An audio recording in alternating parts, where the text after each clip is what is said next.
এখানে অত্যন্ত অবুঝ একটি শিশুর সাথে পশুরা যে আচরণ করেছে অত্যন্ত লজ্জাজনক বিষয়। এটা আমার হলে আমার অনুভূতি কি হতো, আপনার মেয়ে হলে আপনার অনুভূতি কি হতো? পশুরা তো ওই সমস্ত জ্ঞান রাখে না। আমরা মানবিক দায়িত্বের জায়গা থেকে এখানে এসেছি।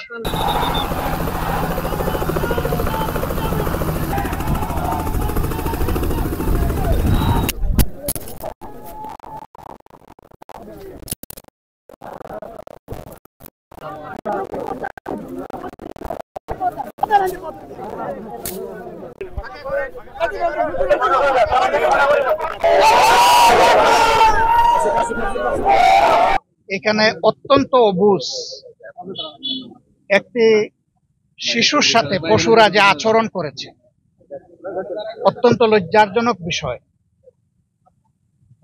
তার বাবা এটার প্রতিকার চেয়ে একটা মামলা করেছে। এই মেয়েটার জীবনের সর্বনাশ এর প্রতিকার চেয়ে, কিন্তু মামলা কেন করলো? ঝাল মেটানোর জন্য বাবাকেই খুন করে ফেলেছে। আমরা এর নিন্দা জানাই, আমরা এটাকে ঘৃণা করি এবং এর জন্য আমরা দুঃখ এবং সমবেদনা জ্ঞাপন করছি। আমি জিজ্ঞেস করেছিলাম যাকে খুন করা হয়েছে তার স্ত্রীকে, ওনার নাম তো মন্টু রায় নাকি, হ্যাঁ, মন্টু দাস। ওনার স্ত্রীকে জিজ্ঞেস করেছিলাম যে উনি কি করতেন। বললেন যে উনি মুদির দোকানের কর্মচারী ছিলেন। মুরগির দোকানের কর্মচারী না, ব্যবসা ওনার না। আমি জিজ্ঞেস করেছি উনি কর্মচারী ছিলেন। একটা মুরগির দোকানের কর্মচারী তিনি কতটুকুই বা আয় রোজগার করতেন এটা আপনারা বুঝতে পারছেন। তারপরেও তাদের সুখের সংসার ছিল, আয় যাই হোক, কিন্তু সেই সংসারটাকে একদম শেষ করে দিল, তছনছ করে দিল। আমরা মানবিক দায়িত্বের জায়গা থেকে এখানে এসেছি, আমরা তাদেরকে সম্মান দেখাতে এসেছি। এই জন্য আমরা খুবই দুঃখিত। ঘরের ভিতরে আমরা আপনাদের অনেককে ঢুকতে দিতে পারিনি।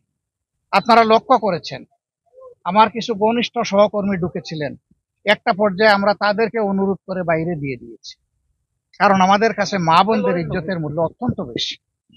আমি চাই নাই যে ওই মেয়েটা, যে মেয়েটা মজলুম, তার মুখকে দেখুন। এই মেয়েটা আমার হলে আমার অনুভূতি কি হতো, আপনার মেয়ে হলে আপনার অনুভূতি কি হতো? পশুরা তো ওই সমস্ত জ্ঞান রাখে না। এদেরকে আল্লাহর কোরআনের ভাষায় বলা হয়েছে বালহুম আদাল্লু, এরা পশুর চেয়ে নিকৃষ্ট। আসলে সেই আচরণই তারা করেছে। মেয়েটার উপর জুলুম করলো, বাবাকেও খুন করলো, একটা পরিবারকে একদম ধ্বংস করে দিল। আমরা তাদেরকে আশ্বস্ত করেছি যে আমরা তাদের পাশে থাকব। আমি কুটে কুটে জিজ্ঞেস করেছি এ পর্যন্ত কে কে তাদেরকে সহানুভূতি দেখাতে এসেছেন। তারা সবগুলা খুলে বলেছেন। যারাই সহানুভূতি এবং দেখিয়েছেন, সাহায্য করেছেন, আমি তাদের সকলকে ধন্যবাদ জানাই, অভিনন্দন জানাই এবং কৃতজ্ঞতা আদায় করি। সামাজিকভাবে এইভাবে যদি সবাই আমরা মজলুমের পাশে ছুটে আসি, তাহলে আলহামদুলিল্লাহ আমরা আশা করি যে মজলুমরা শক্তি পাবে এবং জালিমরা ভয় পাবে। জালিমদেরকে ভয় দেখাতে হবে, তাদের শাস্তি নিশ্চিত করতে হবে এবং দ্রুত শাস্তি নিশ্চিত করতে হবে। আর মজলুমের পাশে শক্ত হয়ে দাঁড়াতে হবে এই অনুভূতি নিয়ে যে সেই মজলুম ব্যক্তিটি আমিও হতে পারতাম। তখন আমার সমাজের কাছে আমি কি আশা করতাম? আমাদের কাছে দল ধর্মের কোনো ব্যবধান নেই, আমাদের কাছে মানবতা। মানবতা যেখানেই বিপন্ন হবে আমরা চেষ্টা করি সেখানেই গিয়ে হাজিরা দেওয়ার জন্য। মহান আল্লাহর পর ভরসা করে আমরা তাদেরকে আশ্বস্ত করে এসেছি আমরা প্রতি মাসে এই পরিবারের সাথে থাকব। আমিন, ইনশাআল্লাহ। তারা, এই বাচ্চারা তাদের বাবা জীবিত থাকা অবস্থায় যেভাবে চলেছে, এখন যেন তার চাইতে কমপক্ষে একটু ভালো চলতে পারে, সেই দিকে আমরা যাব ইনশাআল্লাহ। আমরা এও বলেছি কুলের ছোট্ট শিশুটি, নবজাতক, তার বয়স 18 বছর না হওয়া পর্যন্ত আমরা এই পরিবারের সাথে প্রতি মাসে আছি ইনশাআল্লাহ। এদের পড়ালেখার খরচ, এদের জীবনের ব্যয় নির্বাহ, একটা সাধারণ পরিবারের যেটা, সেটার জন্য আমরা পাশে থাকি। মামলার ব্যাপারে আমরা অভিনন্দন জানাই তারেক রহমান সাহেব। আমি দেখেছি একটা ভিডিও, তিনি দায়িত্ব নিয়েছেন, তার দলকে দায়িত্ব দিয়েছেন। এটা একটা বিশাল কাজ। এই যে কাজের দায়িত্ব তিনি নিয়েছেন, আমি তাকে ধন্যবাদ জানাই। এর পাশাপাশি আমাদেরও যারা সংগঠনের আইনজীবী যারা আছেন, তারা পাশে থাকবেন, একসাথে লড়াই করবেন ইনশাআল্লাহ।